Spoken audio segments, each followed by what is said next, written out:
तो मूवी के स्टार्टिंग में हम एक आदमी को देखते हैं जिसका नाम जेक होता है और वो किसी पोर्ट में होता है। ये एक स्पेस पोर्ट था जो कि स्पेस में ट्रेवल किया करता था। यहाँ पर इस आदमी को काफी देर बाद होश आया था और ये इस पोर्ट में ऑलमोस्ट 6 साल से था। उसकी टांगे पैरालाइज हो चुकी थी, लेकिन यहाँ पर पहले तो हमें समझ नहीं आता कि जेक स्पेस में क्या कर रहा है और किस लिए आया गया है। लेकिन तभी हम पास्ट के कुछ सीन्स देखते हैं जिससे हमें सारी की सारी स्टोरी क्लियर हो जाती है। जेक का एक ट्विन ब्रदर था जो कि बहुत अच्छा साइंटिस्ट था और वो स्पेस में जाना चाहता था। उसे नई नई चीजें डिस्कवर करने का बहुत शौक था, लेकिन उसकी कुछ लोगों से लड़ाई हो गई। कुछ पैसों की खातिर उसे मार दिया गया। स्पेस में भेजने के लिए भी नासा का भी बहुत खर्चा हुआ था, तो जेक ये नहीं चाहता था कि ये सारे पैसे जाया जाएं और जो उसके भाई का ख्वाब था वो खुद पूरा करना चाहता था। तो वो उसकी जगह स्पेस में चला जाता है किसी दूसरे प्लेनेट को देखने के लिए। वो यहाँ जाने के लिए इसलिए भी तैयार होता है क्योंकि वो पैरालाइज होता है और जो उसकी टांगों का इलाज था वो काफी ज्यादा महंगा था। तो उसे एक होप होती है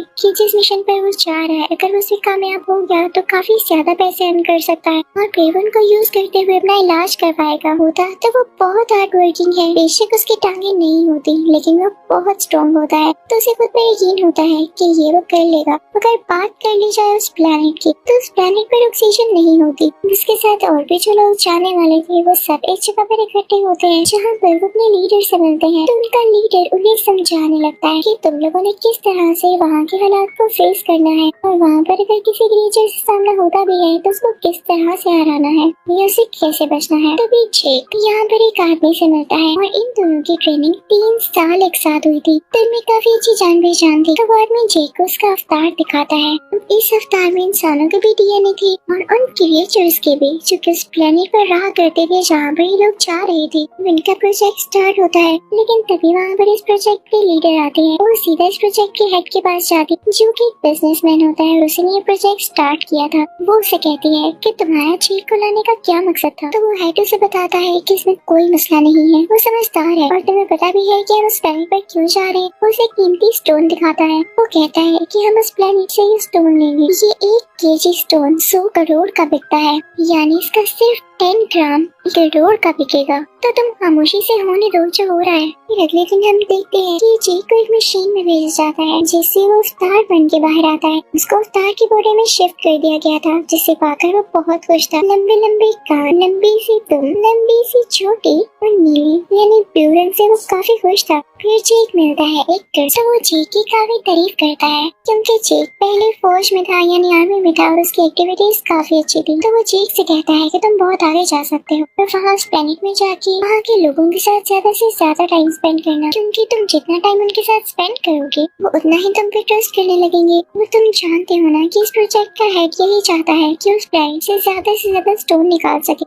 इसके लिए पहले तो उन क्रीचर्स को वहाँ से हटाना होगा। अगर तो तुम ये काम कर रहे हो तो अच्छी बात हो, लेकिन अगर 3 महीने के अंदर तुम ऐसा ना कर पाए तो हमें मजबूरन यानी ना चाहते हुए भी वहाँ पर हमला करना होगा और जंग छिड़ जाएगी, क्योंकि स्टोन तो हमने पाना ही पाना है। वो उसे कहता है कि इसके बदले में मैं तुम्हारी टांगे भी ठीक करा के दूंगा। तो इस चीज के लिए जेक मान जाता है। वो लोग उस प्लेनेट पर पहुँच जाते हैं। वहाँ जाते ही जेक जो कि एक अवतार होता है काफी खुश होता है, चीजों को छूने लगता है। तभी वो देखता है कि वहाँ पर बड़े बड़े जानवर हैं। एक अजीब सा जानवर जेक के पीछे बढ़ जाता है तो जेक एक झरने में छलांग लगा देता है, लेकिन अब वो अपनी टीम से अलग हो चुका था। वहाँ पे जेक अपने लिए एक मेसा तैयार करता है। उस तरफ उसकी टीम उसे काफी ढूंढती है लेकिन उसे नहीं मिलता।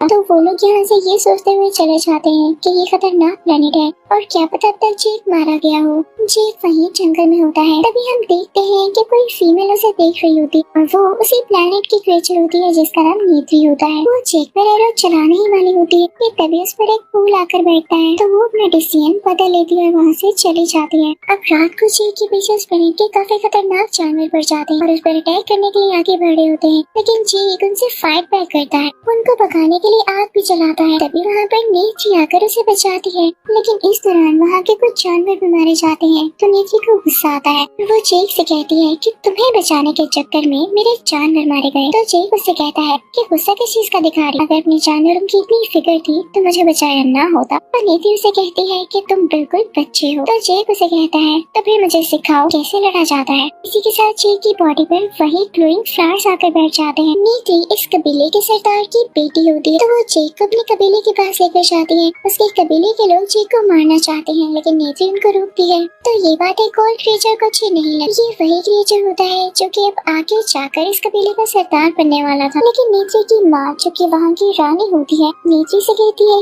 कि तुम्हें मैं इजाजत देती हूँ, तुम जेक को चीजें सिखा सकती हो। दूसरी तरफ हम देखते हैं कि जेक की असल दुनिया में आंख होती है, यानी उसी पोर्ट में। तो वो सबको बताने लगता है कि मैंने उन लोगों का ट्रस्ट जीतने के लिए पहला स्टेप तो पार कर लिया, जिसे सुनकर सब लोग काफी खुश होते हैं। अब नेत्री जेक को काफी चीजें सिखाने लगती है, जैसे कि हॉर्स राइडिंग वगैरह। दूसरी तरफ हम इस प्रोजेक्ट के लीडर को देखते हैं जो कि अपनी टीम को लेकर इस जगह पर आ जाती है। वहाँ पर इनका एक छोटा सा कैबिन होता है पहाड़ों के ऊपर, जो कि बादलों में उड़ सकते थे। ये बहुत ही चार्मिंग व्यू है। उस तरफ जेक की ट्रेनिंग आहिस्ता आहिस्ता शुरू हो जाती है। देखते ही देखते जेक की काफी अच्छी ट्रेनिंग हो जाती है और वो वहाँ की सब बातें सीख जाता है। हॉर्स राइडिंग करना, वहाँ शिकार कैसे करना है, और सबसे बड़ी बात नेचर से प्यार करना। अब नेत्री जेक को एक जगह पर लेकर जाती है जहाँ पर वो उसे एक परिंदे से मिलाती है। वो उसे कहती है कि ये उड़ सकता है और पता है इसकी खासियत क्या है, कि ये अपना राइडर खुद ही चुनता है और सारी जिंदगी उसी के साथ सिंसियर रहता है और उसी को लेकर उड़ता है, उसके अलावा किसी को नहीं चुनता। कि इसमें खतरे वाली बात ये है कि इसको चुनने से पहले तुम्हें भी बहुत केयरफुल रहना होगा, ये तुम्हें मार भी सकता है। अब ऐसे ही होता है, लेकिन जल्द ही जेक उस परिंदे को चुन लेता है और उस पर काबू पाकर उड़ने लगता है। नेत्री और जेक अपने अपने परिंदों पर उड़ रहे होते हैं और काफी एंजॉय कर रहे होते हैं। जहाँ पर इन्हें एक तरफ भी नजर आता है, वो जगह काफी खूबसूरत होती है, लेकिन तभी इनके पीछे एक खौफनाक परिंदा पड़ जाता है। तो ये लोग जल्दी उससे लड़के उसे हरा देते हैं और अपनी जान बचा लेते हैं। तो नेत्री जेक को बताते हैं कि ये मेरे एंसेस्टर्स की सवारी हुआ करती थी, इस पर सवारी करना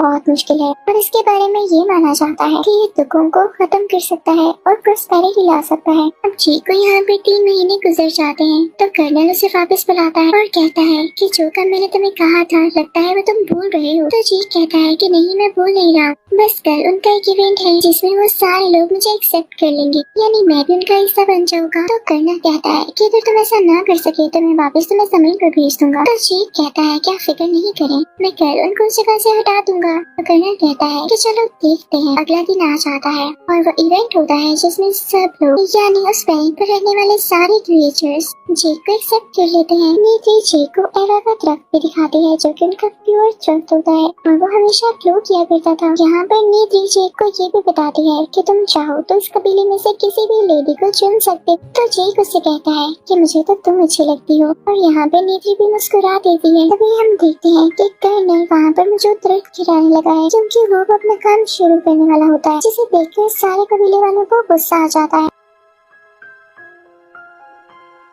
जेक उनको रोकने की काफी कोशिश करता है, लेकिन इंसान तो रुके नहीं रहे थे। ये सब देखकर वो क्रिएचर जो उस कबीले का नया सरदार बनने वाला था, जेक पर हमला कर देता है और नेत्री उसे बचाती है। अब इस प्रोजेक्ट के लीडर कर्नल से कहती है कि जरूरी नहीं है कि तुम उनकी जमीन खोद कर उनके दरख्तों को गिरा कर स्टोन को हासिल करो, क्या पता स्टोन चारों तरफ हो। तब तक जेक भी आ जाता है जो क्या कर्नल को समझाता है और इस प्रोजेक्ट के हेड से भी कहता है कि आप लोगों को ये स्टोन क्यों चाहिए। वो लोग नेचर को बहुत पसंद करते हैं, वो कभी भी ऐसा नहीं जाने वाले। तो कर्नल कहता है कि हमें इससे फर्क नहीं पड़ता, अगर वो नहीं जाएंगे तो मैं तुम्हें पहले ही बता चुका हूँ कि हम जंग करेंगे, जब कल तो वैसा ही होगा। पीटर और जेक उन्हें समझाने की काफी कोशिश करते हैं, लेकिन वो तो सुन ही नहीं रहा होता। वो बस उनको इतना सा मौका देता है कि तुम लोग वापिस अपने अवतार में एक बार जा सकते हो और उनको डील कर सकते हो, ये तुम लोग के पास आखिरी मौका है। इस प्रोजेक्ट के लीडर और जेक अपने अपने अवतार में चले जाते हैं और दोबारा से उस प्लानिंग पर जाते हैं, जहाँ पर जेक जाकर सब कुछ सच सच बता देता है कि मुझे यहाँ पर इसलिए भेजा गया था कि मैं आप लोगों को इस जगह से हटा सकूं, क्योंकि हमें यहाँ से कुछ जरूरी चीजें चाहिए। तो नेत्री सुन के रोने लगती है और चिल्लाने लगती है कि तुमने मुझे धोखा दिया है, तुम अब तक ड्रामा करते आ रहे थे। उस प्लानेट के क्रिएचर्स जेक और उस प्रोजेक्ट के लीडर को कैद कर लेते हैं। तभी वहाँ पर कर्नल अपने लोगों के साथ आ जाता है। जेक उसे मना भी कर रहा होता है, लेकिन वो फिर भी तरफ आ जाता है। अब इस कबीले के लोग उन पर अटैक करने लगते हैं,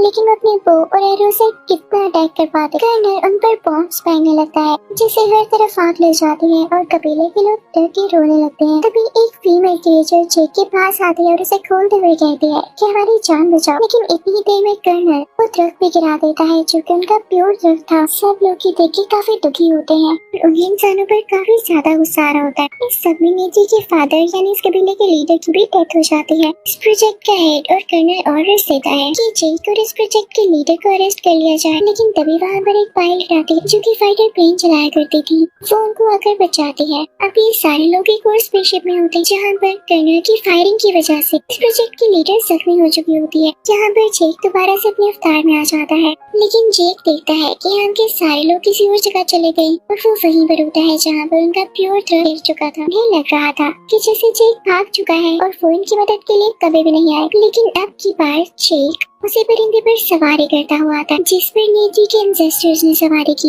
इन लोगों का यही मानना था कि जो इस परिंदे पर सवारी करेगा वो गम के बादलों को भी हटा सकेगा, यानी प्रोस्पेरिटी ला सकेगा। तो जब जेक इस परिंदे पर इनके पास आता है तो सब लोग बहुत खुश होते हैं और ये सोचते हैं कि वाकई जेक दूर नहीं भागा था, बल्कि अब तो वो आ गया है हमारी मदद करने के लिए। तो नेत्री भी बहुत खुश होती है। जेक वहाँ नेत्री की मदद से बात शेयर करता है कि मेरे एक साथी जख्मी है, क्या उसे बचाने का कोई तरीका है? तो वो उसे ये बताती है कि हाँ, अगर वो अपने अवतार में वापस आ जाए तो चांसेस हैं, लेकिन एट लास्ट वो प्रोजेक्ट लीडर को चाह कर भी नहीं बचा पाते और उसकी डेथ हो जाती है। तो जेक इस कबीले में ऐलान करता है कि हम कर्नल के खिलाफ लड़ाई करेंगे और सब लोग उसकी तरफ हो जाते हैं और उसका साथ देने के लिए तैयार हो जाते हैं। ये तादाद में यानी क्वांटिटी में बहुत ज्यादा होते हैं, जिसकी वजह से कर्नल भी डरा होता है। लेकिन मसला ये था कि उसके पास बहुत बड़े बड़े जंगी जहाज और एडवांस वेपन्स थे, लेकिन जेक और बाकी कबीले वालों के पास सिर्फ तीर कमान यानी बो और एरो था। लेकिन जेक इस बात पर इतना ध्यान नहीं देता क्योंकि वो इस प्लेनेट को अच्छी तरह से जानता है और वो ठान लेता है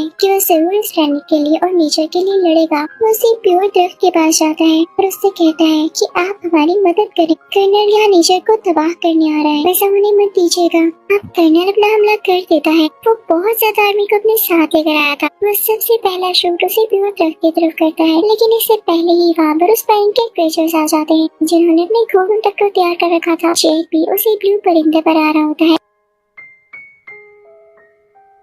इन सब के पास तीर कमान था, लेकिन कर्नल और उसके साथी लोगों पर भारी पड़ रहे थे अपने एडवांस वेपन्स और स्किल्स की वजह से। लेकिन दूसरी तरफ इस प्लेनेट के क्रीचर्स में काफी ज्यादा स्ट्रेंथ थी क्योंकि ये अपनी विल पावर को सबसे आगे रखते थे और यही सबसे स्ट्रॉन्ग बात थी। कर्नल वहाँ पर काफी ज्यादा क्रीचर्स पर अटैक करने लगता है। तभी वहाँ पर वो फाइटर पायलट आती है, लेकिन इससे पहले कि वो जेक को बचा पाती कर्नल उस पर भी फायरिंग शुरू कर देता है, जिसकी वजह से नेत्री का वो परिंदा भी जख्मी हो जाता है। काफी तबाही होने लगती है। इस फायरिंग की वजह से इस कबीले का नया सरदार भी मारा जाता है जो कि जेक का मजाक उड़ाया करता था। अब कर्नल का जो टारगेट होता है वही प्योर दरख्त, क्योंकि उस पे हमला करके ये इन लोगों पर कंट्रोल करना चाहता था। समय नेत्री भी काफी घबराई हुई होती है, लेकिन यहाँ भी इससे पहले कि उस दरख्त पर कोई हमला करता जेक की दुआ कबूल हो जाती है जो कि उसने उसी प्योर दरख्त के सामने की। दूसरी तरफ से बड़े बड़े परिंदे आने लगते हैं जिन पर गोलियों का भी कोई असर नहीं हो रहा था। वो कर्नल पर और उन सब लोगों पर जिन्होंने वेपन्स पकड़े होते हैं अटैक करने लगते हैं। ये वेपन्स गिराने लगते हैं। जिस जहाज से लोग एक्सप्लोजन करने वाले थे जेक उस पर हमला करके उसे गिरा देता है। तो वो जहाज तबाह हो जाता है, एक्सप्लोजन होने से भी बच जाता है। अब जेक कर्नल के जहाज पर भी हमला करता है जिससे उसका जहाज भी तबाह हो जाता है। तो कर्नल अपने जहाज से नीचे जंप लगा देता है, लेकिन जेक तो मरकर बच जाता है। तभी कर्नल का वो कैबिन नजर आता है जिसमें जेक होता है, यानी जेक का ह्यूमन वर्जन जो कि अभी बेहोश था। तो वो सोचता है कि इस पर हमला करके जेक को ही मार डाले। तो जेक के मरने के बाद इसका अवतार कैरेक्टर भी खत्म हो जाएगा। लेकिन इससे पहले ही वहाँ नेत्री आ जाती है। वो कर्नल से काफी लड़ती है, लेकिन यहाँ पर वो कमजोर पड़ रही होती है और तभी वहाँ पर जेक आ जाता है। जेक कर्नल को अपने ह्यूमन वर्जन को मारने के लिए रोकता है, लेकिन कर्नल उसकी चोटी पकड़ लेता है और उसे ऊपर हवा में उठा लेता है। उसे काफी ब्लैकमेल कर रहा होता है कि मैं तुम्हें मार डालूंगा। लेकिन इससे पहले कर्नल जेक को हाथ भी लगाता है, वहाँ के अपना तीर चलाती है जो कि सीधा कर्नल को लगता है और अब इस बार कर्नल वाकई मारा जा चुका था। तभी जेक भी बेहोश हो जाता है क्योंकि उसे भी चोट आई थी और वो भी ह्यूमन वर्जन में कैबिन में वापस आ जाता है। उसे सांस नहीं आ रहा होता क्योंकि यहाँ पर ऑक्सीजन काफी कम होती है। लेकिन तभी यहाँ पर नेत्री आती है और उसे ऑक्सीजन मास्क लगाती है। दोनों स्माइल करते हैं क्योंकि नेत्री ने जेक की जान बचाई थी और जेक ने नेत्री का प्लान है। मूवी के लास्ट सीन में हम देखते हैं कि बाकी सब इंसानों को जमीन पर भेज दिया जाता है और सिर्फ जेक को वहाँ पर रखा जाता है और उसके साथ कुछ सिलेक्टेड लोगों को जो कि इन क्रीचर्स के साथ मिलकर रहने वाले थे। जेक को हमेशा के लिए उसकी बॉडी से निकाल के इस अवतार कैरेक्टर में ही बदल दिया जाता है और अब वो नेत्री के साथ और इस प्लेनेट में काफी ज्यादा खुश होता है। इसी के साथ इस मूवी का एंड होता है।